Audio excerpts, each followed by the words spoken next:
A special thank you to each of our subscribers who make this channel possible. Here's today's story.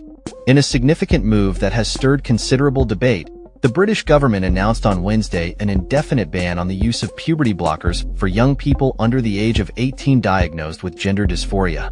This decision comes in the wake of expert medical advice indicating that prescribing these medications poses an unacceptable safety risk. Health Secretary Wes Streeting emphasized the need for caution when dealing with this vulnerable population, stating that the government is committed to following expert recommendations. Streeting's announcement marks the transformation of temporary restrictions, initially implemented earlier this year, into a permanent policy. The ban will apply across all regions of the UK, including England, Scotland, Wales, and Northern Ireland.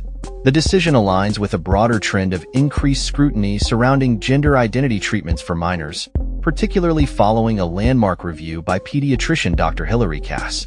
Her report raised concerns about the evidence supporting the use of puberty blockers, describing the current state of gender medicine as operating on shaky foundations.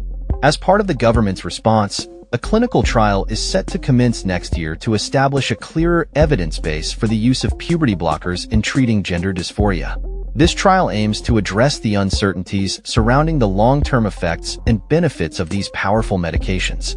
The indefinite ban has been met with mixed reactions. Advocates for trans rights, such as the charity Mermaids, express deep disappointment, arguing that the voices of trans youth have been disregarded in this decision-making process. Conversely, supporters of the ban, including policy experts, hailed it as a victory for child safeguarding and evidence-based medicine.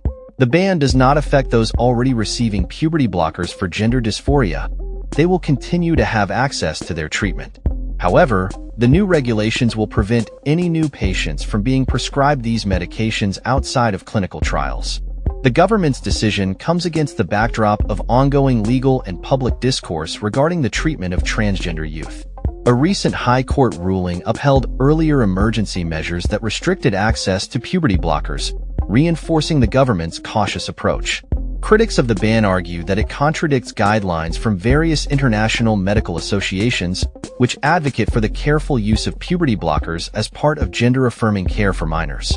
The British Medical Association has called for an evidence-led evaluation of the government's policies, highlighting the controversial nature of the NHS review that informed the recent decisions.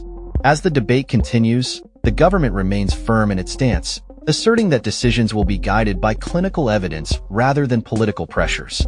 Streeting has acknowledged the challenges faced by trans youth in the UK, emphasizing his commitment to improving healthcare access for this community. The indefinite ban will be revisited in 2027, allowing for a potential reassessment of the policy as new research becomes available. In the meantime, the government is tasked with navigating the complex landscape of gender identity treatment, balancing the need for safety with the rights and needs of young people experiencing gender dysphoria. That's all for this story. We upload videos every day covering many different subjects, so hit that subscribe button to stay informed. Thanks for watching.